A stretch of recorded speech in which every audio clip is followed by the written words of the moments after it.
Richard Diamond, private detective. Basil Rathbone and Nigel Bruce in the new adventures of Sherlock Holmes. Suspense. The Adventures of Sam Spade, detective.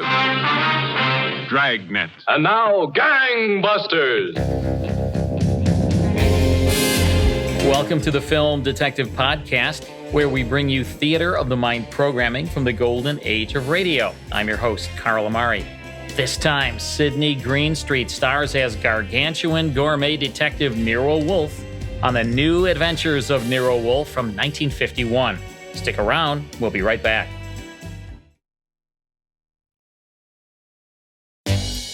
Among the colorful cast of private and not-so-private eyes who populated the airwaves over the years, perhaps the most unusual was Nero Wolfe. The radio program was loosely based on Rex Stout's novels, and numerous incarnations of the character were featured on network radio. Santos Ortega played the character for more than a year, and even silent screen actor Francis X. Bushman found work behind the microphone as Wolfe. But no one was more suited to the gargantuan gourmet than Sydney Greenstreet, former Warner Brothers contract player. Greenstreet, despite his advanced years, was a smooth operator in the sleuthing business. His clipped, thunderous tones had an authentic ring and reflected Wolfe, the man, and his hobbies. Here was a gumshoe who solved mysteries from his armchair, leaving the legwork to his assistant Archie Goodwin. Wolfe was the undisputed master at tracking down killers, conspirators, and assorted accomplices. Author Rex Stout said on one occasion that of all the actors in the role, Greenstreet came the closest to the character he had created. Although the series lasted just one season, legions of whodunit fans put Greenstreet's Nero Wolfe in a class of his own. In this episode, a theatrical murder, a walking dead man, and missing cartridges are clues to a mystery that only the great Nero Wolfe can solve. Here's the case of the Vanishing Shells on the new Adventures of Nero Wolfe, starring Sydney Greenstreet, from February 2nd, 1951. Ladies and gentlemen, the ringing of that phone bell means mystery, adventure. Nero Wolfe's office, Archie Goodwin speaking. Mr. Wolfe? No, he isn't. Huh?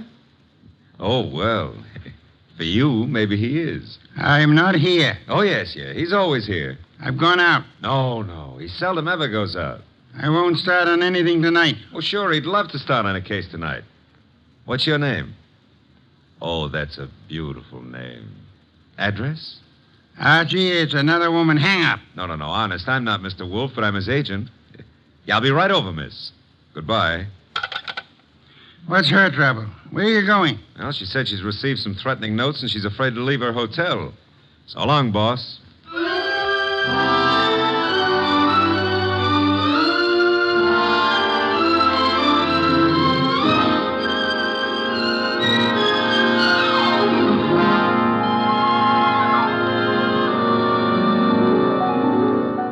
Ladies and gentlemen, it's that genius who is the bulkiest, balkiest, most ponderous, and most brilliant detective in the world. Yes, none other than that chair-borne mass of unpredictable intellect, Nero Wolfe. Created by Rex Stout and brought to you in a new series of adventures over this NBC network in the person of Mr. Sydney Greenstreet.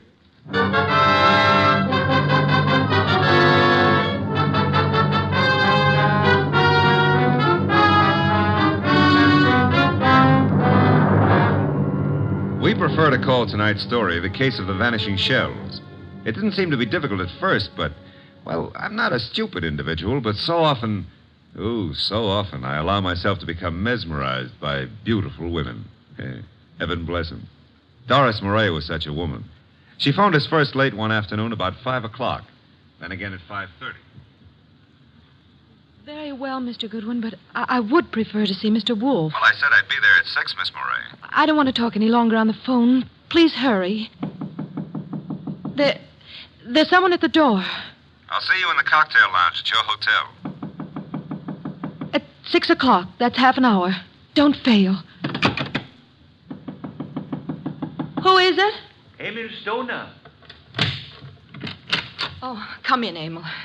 You got my call, darling. Here, let me take your briefcase. I'll just put it here on the piano, Doris. Oh, I'm terribly upset about those threatening notes, darling.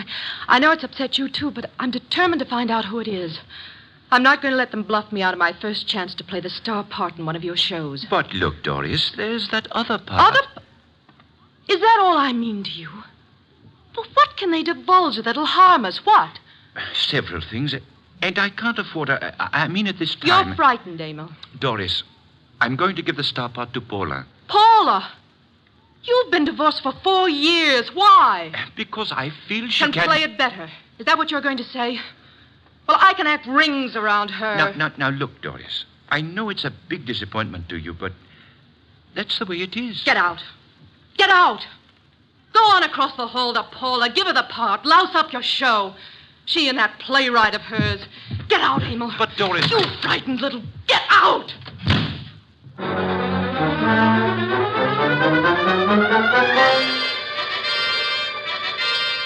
I believe, Mr. Wolfe, you're making a great mistake in not coming along. Indeed.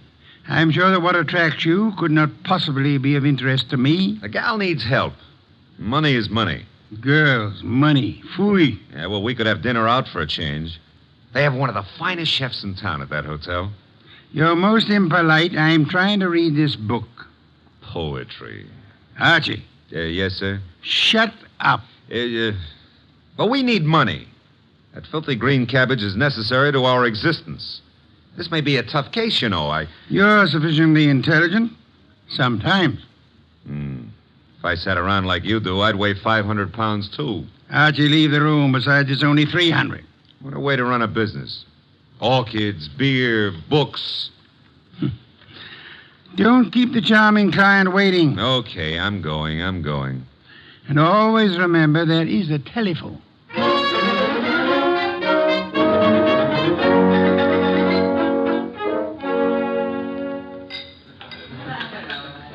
Thank you, waiter.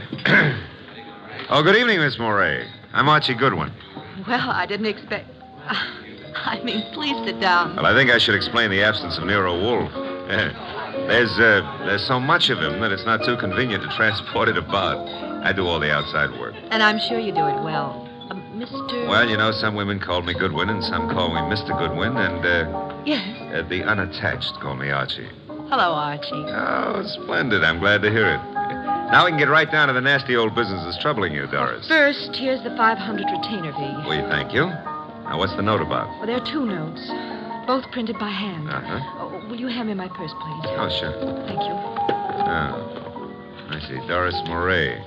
If you fail to withdraw from the cast of Stoner's next production by start of rehearsals Monday, both you and Stoner will have a blasted reputation and perhaps other injuries from which you will be unable to recover. The other one is like it, only more vehement.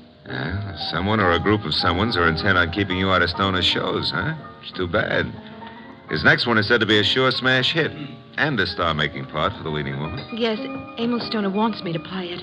He's been planning on it ever since David Banning wrote the play. What does David Banning think of you playing the part? Well, I don't think he's too enthused about it. You see, Mr. Stoner and Paula Kenyon have been divorced for 4 years, but she has continued to be his top leading woman. Now she's engaged to David Banning, who wrote this play. Oh? Makes things a bit difficult. Well, of course, Rick Hunter, Stoner's director, is... Hunter's somewhat in favor of your playing the part. Well, Rick Hunter is very fond of my work. And very fond of you as well, huh? Yes, unfortunately. I like Rick Hunter tremendously, but Emil Stoner has been of greater interest to me. In fact, we're more or less engaged, Mr. Goodwin. Oh, well, had any words lately with the ex-Mrs. Stoner? Paula Kenyon, is that her name? Paul and I were great friends when I first joined the Stoner Productions, but I don't know, I don't think she appreciated the fact that Mr. Stoner and Rick Hunter, the director, took such an interest in me. Tell me, did you ever think you were in love with Rick Hunter? Yes, at first I was thrilled by his artistic imagination. And then as time went on, I realized that he was subject to melancholia. Mr. Stoner was more stable, and I needed someone older to advise me. Well, what's wrong with your reputation of Mr. Stoner's? Well, there's nothing I fear, but I'm afraid Mr. Stoner is somewhat disturbed by these threats. He feels there's something in his past of sufficient import to really harm him. I think it's nonsense. Well, then what we have to do is uncover this person or persons before you end up with ruined careers on Broadway. Where does the ex-Mrs. Stoner live? Well, as a matter of fact, she lives just down the hall from me. Lived here for years. Oh, well, I think it's advisable, honey, that you stay close to your room until we solve this thing. Oh, but I'm not afraid for my life, Archie. No? Well, I am. I'll see you into your room, Doris. Oh, now, please, Mr. Goodwin, if you... Oh, you don't trust the boy, huh? Oh, well, Such beautiful eyes. Oh, Lovely red hair. Yeah. You could have the lead in my new play. I never wrote one, but for you, I'll try anything. Come along. Here's your bag. Well, hello, Doris. Oh, hello, Rick. Mr. Goodwin, this is Rick Hunter. Hiya, Hunter. Nice shows you've been putting on. I've just been admiring your work, Goodwin. Yeah, oh, well, that's nice. I'm glad. Nothing like encouragement for a beginner, Mr. Hunter. You're ready for the big time from what I saw. Heard from Emil Stoner today, Doris? I talked to him once this morning. Have you been sitting in the cocktail lounge all afternoon? Yeah. That I have, honey. I want to see you play that lead, baby. And I think I've just about got it all settled. Dreaming about it won't settle it. Liquor never accomplished anything in itself, Rick. Come on, Mr. Goodwin. He's a very jealous man, Doris. In fact, right now, I can feel his thoughts piercing me between the shoulder blades. Oh, excuse me. Here's a phone booth.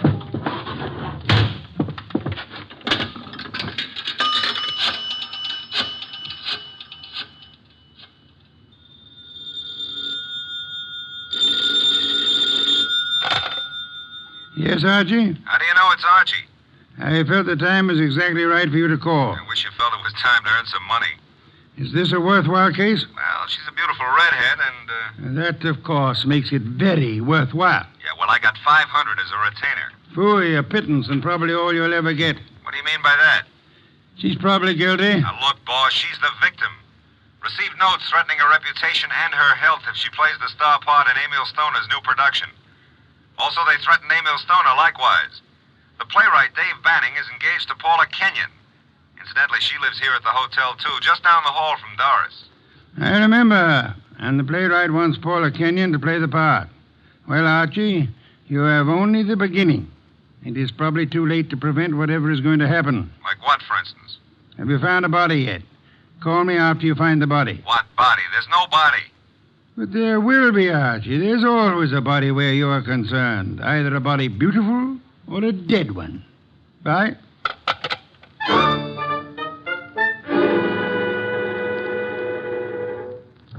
Thanks for seeing me to my room, Archie. Oh, I'm not stopping here, Doris. I'll take a look inside. But I'm not... Oh, I insist. Part of my job, you know.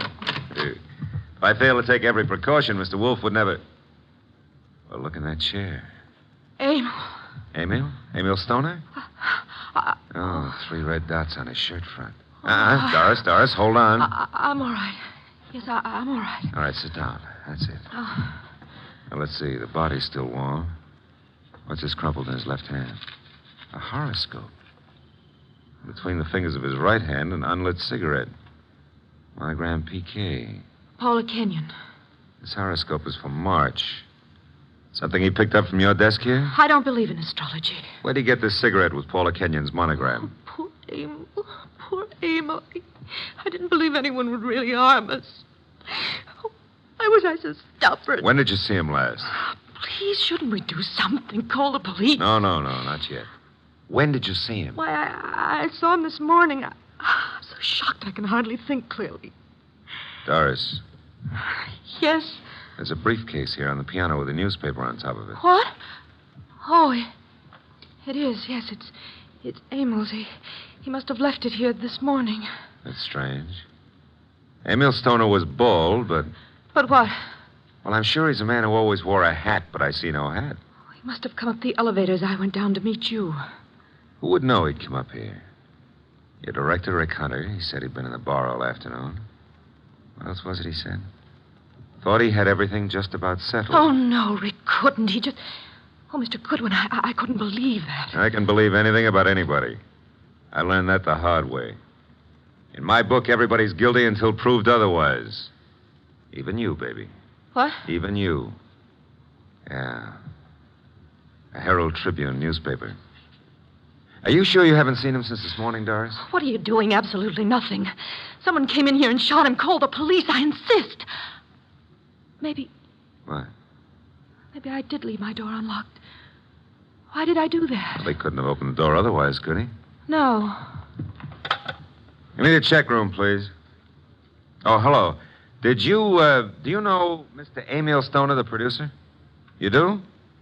Well, tell me, did he check his hat with you this afternoon or this evening? He didn't, huh? All right, thanks. He must have carried it up here to this floor. Doris, do you have a gun? I own a gun. A small .25 automatic. But it's not here. Where is it? I had the handle repaired, and it's been in my dressing room for a week or two. I hate to do this, Doris, but I'm going to move the body away from the back of that chair. Oh. There. Yeah, 3 wounds. 1 bullet went through the upper part of the chest, out the middle of the back. I'd say right through the heart. By the angle of the wound, he was shot while sitting down. Please, Mr. Goodwin, must we stay here? I want to give this room a thorough going over. We'll go down to the lobby. I want to use that phone booth again. And, Doris, I hope... I know what you're going to say. You hope that gun of mine... is still in your dressing room at the theater.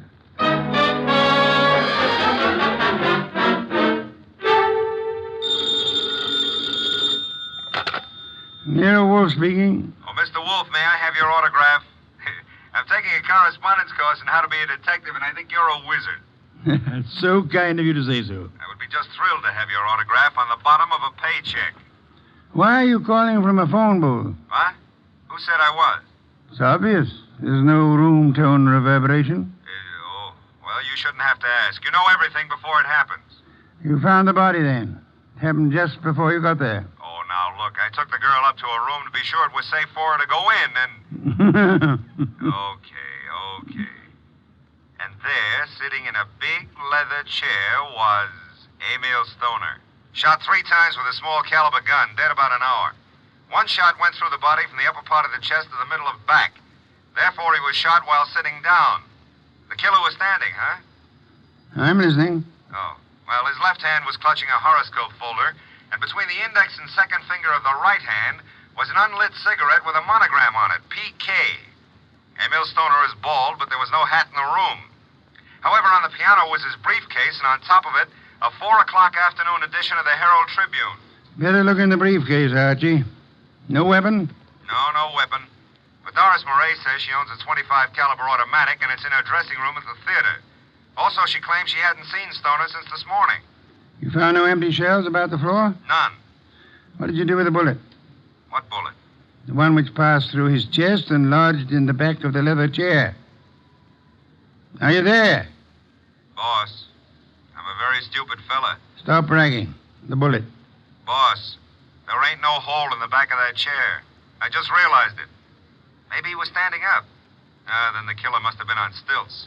Archie, let us pretend, only pretend, that you're very observant.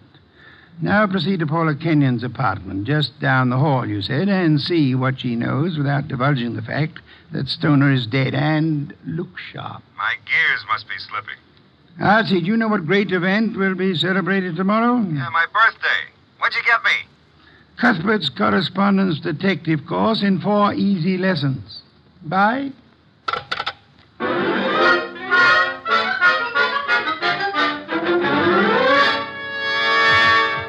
This is Paula's apartment.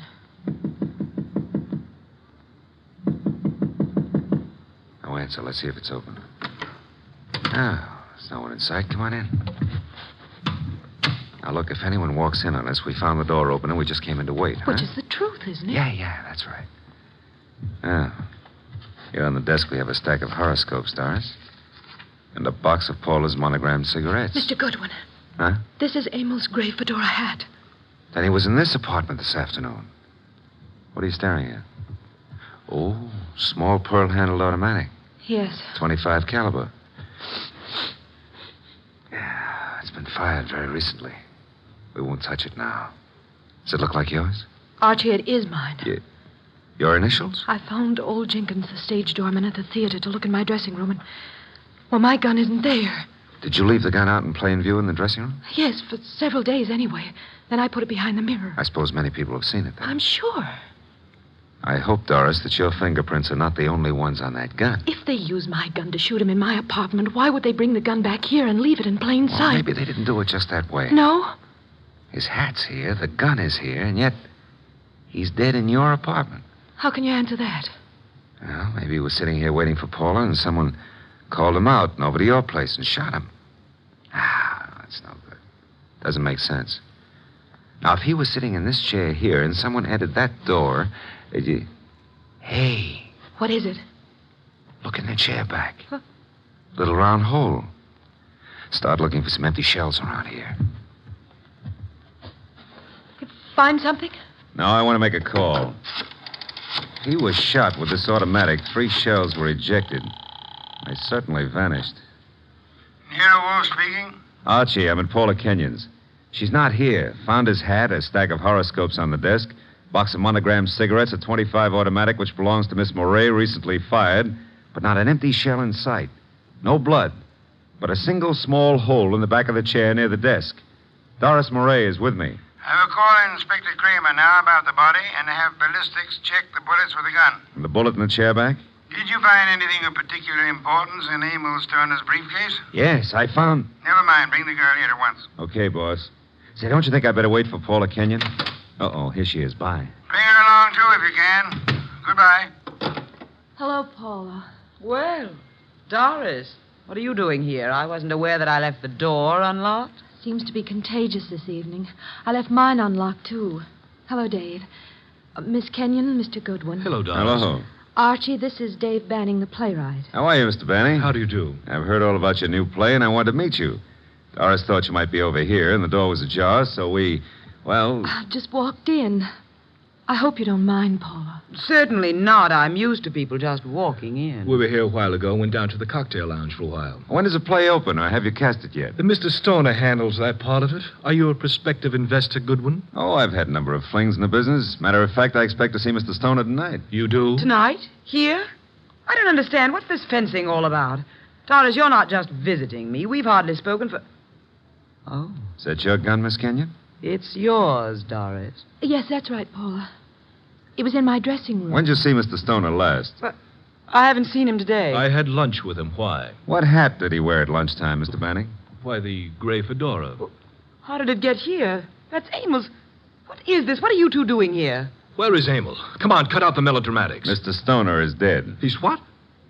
Paula. And without any further explanation, I shall have to ask you to accompany me downtown. Police? If you will, please.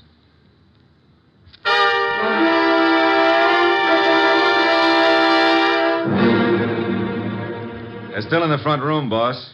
I'll bring them into your office when you're ready.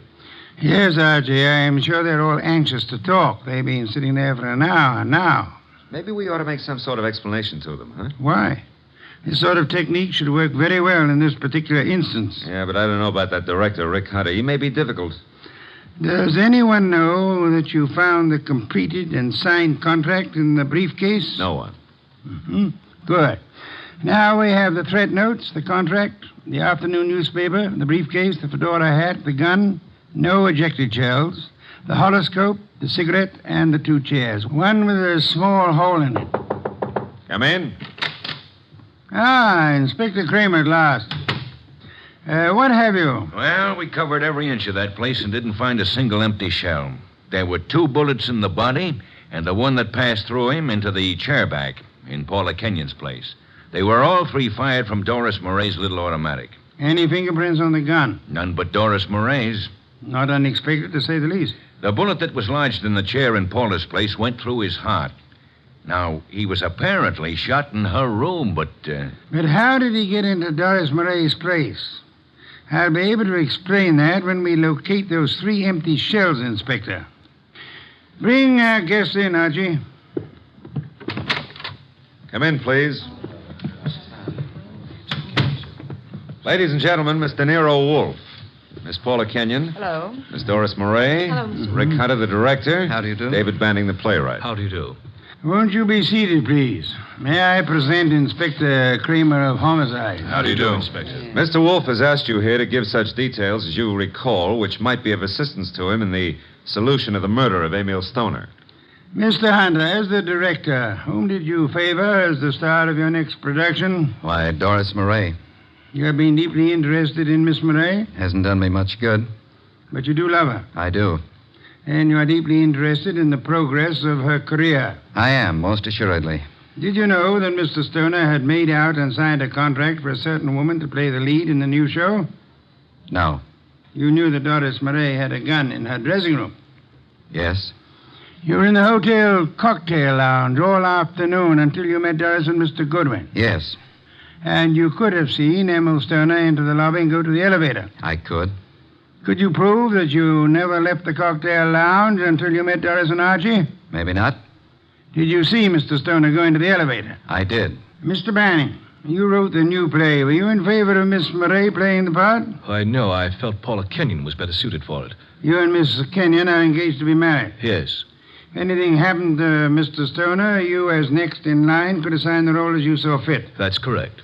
Did you know that Mr. Stoner had made a final decision on the part? I did not. He didn't tell you anything about it at lunch today? No, I made a strong plea for Paula. You know about the gun in Miss Murray's dressing room? Everyone did, apparently. Very well. Miss Kenyon, did Emil Stoner visit your apartment often? Not often. We were not on too friendly terms. Did you phone him to visit you this afternoon? No, who said I did? No one? I merely asked.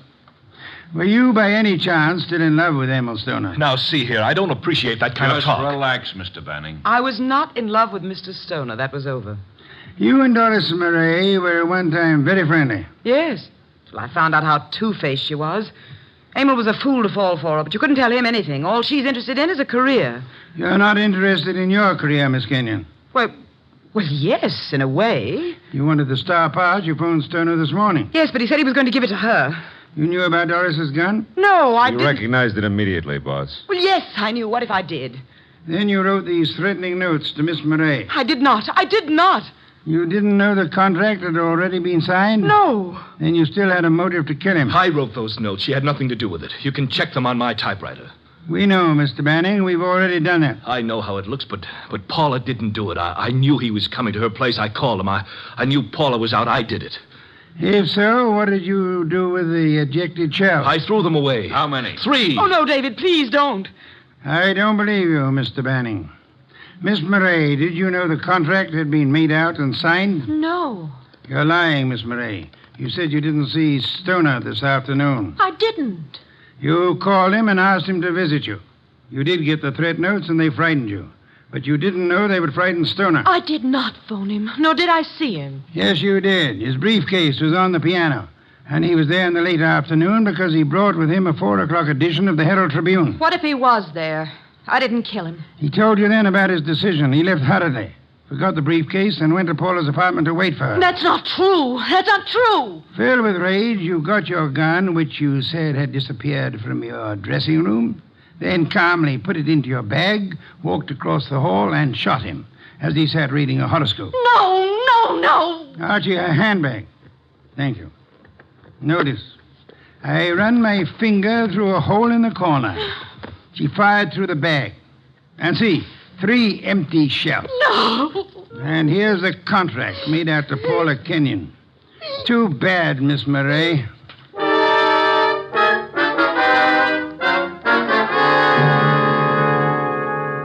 Well, that's a good day's work, boss. Some beer, Archie. Right. Say, tell me, how did Stoner, if he was shot in Paula's room, get back to Doris's room? She couldn't carry him. Oh, now, Archie, that's not too difficult. He walked. Shot through the heart? Impossible. That's a fallacy, Archie. Official medical records show that people have walked a block in such instances. No wonder Doris was so shocked when she saw him back in her room. The shooting took place after she called us, and it seemed unbelievable that anyone would leave the gun and not the ejected shells.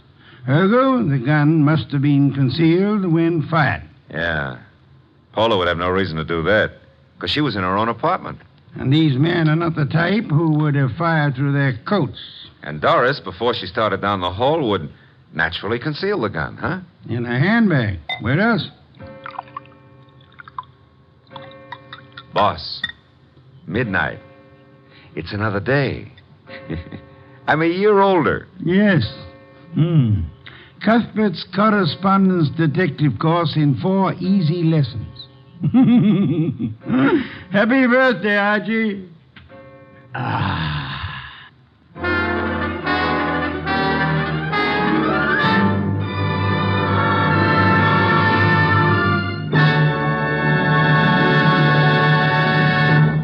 have been listening to The New Adventures of Nero Wolfe, starring Sydney Greenstreet.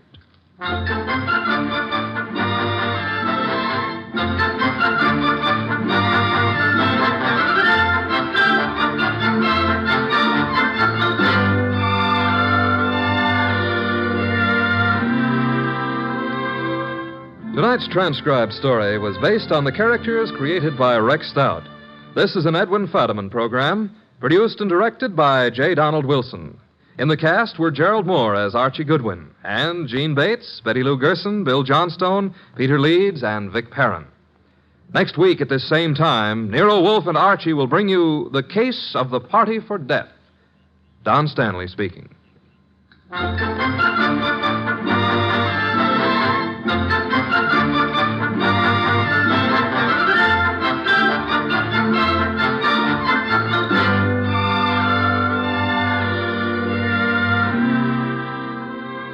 Three chimes mean good times on NBC. That's The New Adventures of Nero Wolfe, starring Sydney Greenstreet, in the case of the Vanishing Shells from February 2nd, 1951. Also in the cast, Gerald Moore, Gene Bates, and Betty Lou Gerson, as heard on NBC. Next time on the Film Detective Podcast, John Dickson Carr hosts a thrilling murder mystery on Murder by Experts from 1949, so don't miss it. To learn more about this series, visit thefilmdetective.com. See you next time.